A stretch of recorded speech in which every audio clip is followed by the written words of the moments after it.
Without Jimmy Carter we might not have gotten Ronald Reagan. Without Ronald Reagan there would probably still be a Soviet Union. A troubled economy is always the sitting president's fault. It was when Ronald Reagan defeated Jimmy Carter, when Bill Clinton defeated George H.W. Bush, and when Barack Obama defeated John McCain by running against George W. Bush. John Quincy Adams ranks with Jimmy Carter on the roster of ex-presidential redemption. Instead of completing a biography of his father, he let himself be elected to the House, where he spent 9 terms in Whiggish opposition to the Democrats, supporting a national bank and a protective tariff and internal improvements.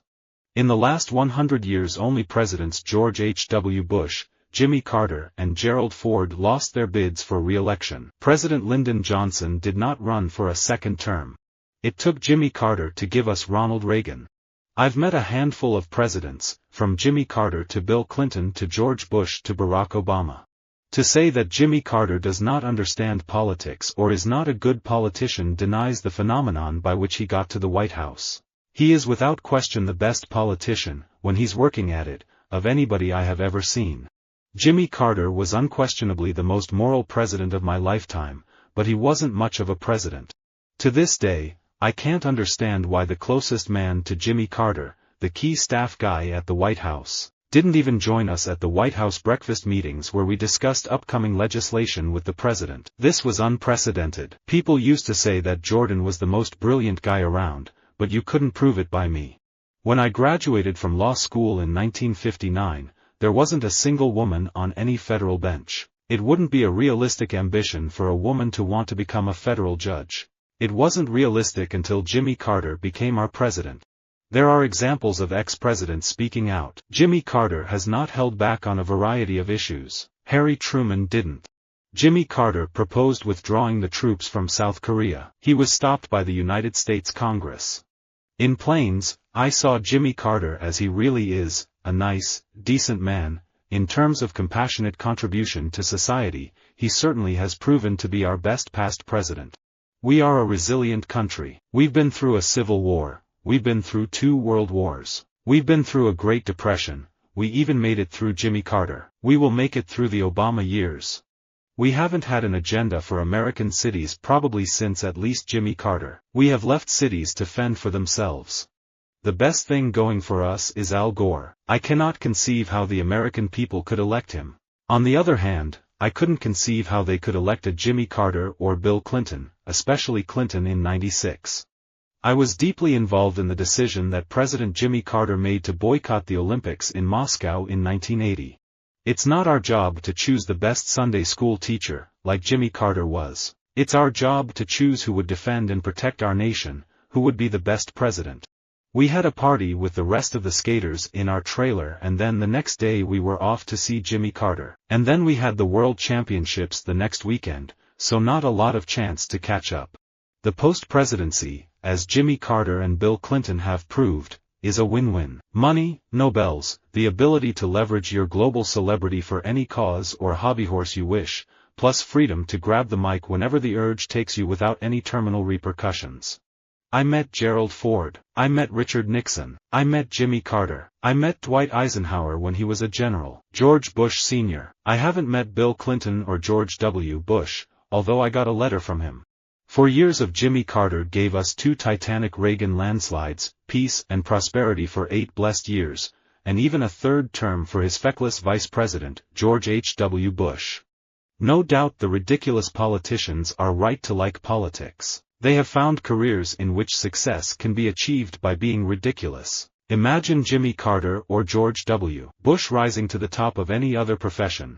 Jimmy Carter began his planning in the early summer of 1976. Ronald Reagan a year prior. The Clinton administration, elected in 1992, lingered in naming its team, and as a result, took almost a year to staff its ranks. President Jimmy Carter was a citizen soldier. Ironically, he was considered weak because he didn't kill anybody and he didn't get anyone killed. Jimmy Carter used to walk off the airplane carrying his own luggage. Do you remember that? I don't want my president carrying. I want the freaking Marines to be carrying his luggage, and they want to carry his luggage.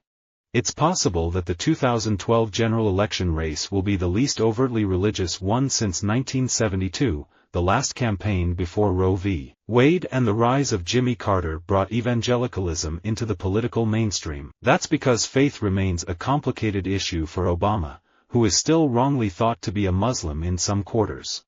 Jimmy Carter was, he remains to this day America's most of ex-presidents. You just can't believe that we elected this doofus. He was a bright enough guy and sort of well-meaning, but he was about as prepared to be president of the United States as your goofy old uncle, you know, the one that memorizes baseball statistics. Reagan won because he was real. He believed in America. He told people he was gonna make it great again coming out of a disastrous 4 years of Jimmy Carter and Watergate before that. It's not just Barack Obama, but I doubt Jimmy Carter or Bill Clinton would have made it to the White House without Selma. I am not predicting here that Obama will fail like Jimmy Carter. What I am predicting is the Republican Party is not extinct and will after a period of time become a strong opposition party. If you could have imagined that someone is happy that Obama is president, it has to be Jimmy Carter because he is no longer the worst president in our history. Former presidents Jimmy Carter and Bill Clinton and President Barack Obama, each were told repeatedly, you can't win. They all won. Stylistically speaking, Barack Obama could hardly be further from Jimmy Carter if he really had been born in Kenya. Jimmy Carter is the most intelligent. Jimmy Carter is a good man. White House cultures inevitably reflect the president's character. Jimmy Carter is a thoroughly honest, good person. So was his White House. More and more, Democrats are starting to worry that they have a more, colorful version of Jimmy Carter on their hands. Obama acts cool as a proverbial cucumber, but that awful 70s show seems frightfully close to a rerun. I would say to my colleague that the misery index, inflation and unemployment, when added together is the lowest it has been in the last series of presidents, even going back to Jimmy Carter. So I think the Bush administration is doing a good job. President Ford was taken for a ride by his predecessor, whom he unpardonably pardoned. Jimmy Carter was also taken for a ride, but by his successor, Ronald Reagan, over the return of the Iran hostages. Electing Barack Obama president was a glorious Jackie Robinson moment for the United States of America. Obama didn't just win, he became the first Democrat since Jimmy Carter to win a popular vote majority. If I hadn't been so outspoken, Jimmy Carter wouldn't have wanted me. Though there are many differences between Barack Obama and Jimmy Carter, they are strikingly similar in their poor economic records and even more so in their shared pessimism and bearishness on America. Jimmy Carter as president is like Truman Capote marrying Dolly Parton. The job is just too big for him. I was at Caesar's Palace in Las Vegas, and I was performing at a show there. Jimmy Carter was going to be coming through with his Secret Service detail. The manager pulled me aside, and they didn't want me to shake Jimmy Carter's hand because they were afraid it would make the news if I stole from him. The Democrats never fight about who is more like Jimmy Carter. The malaise and military decline of the post-Vietnam years under President Jimmy Carter set the stage for Russian aggression abroad and uncertainty among our allies. Even Jimmy Carter can't be wrong all the time. Mikhail Gorbachev was the Jimmy Carter of the communist bloc. The Russians hate him. It's hard to look inside a person to answer a question about why anybody wants to be president. I suppose a combination of ambition, ego, and a real feeling that he could make a difference and could accomplish some things. All you ever had to do for Jimmy Carter was to tell him something was impossible, and he would usually do it. When it comes to jobs, President Obama makes the Jimmy Carter years look like good old days. If we fired Jimmy Carter then, why would we rehire Barack Obama now? Visit our website for more quotes, quoting.com.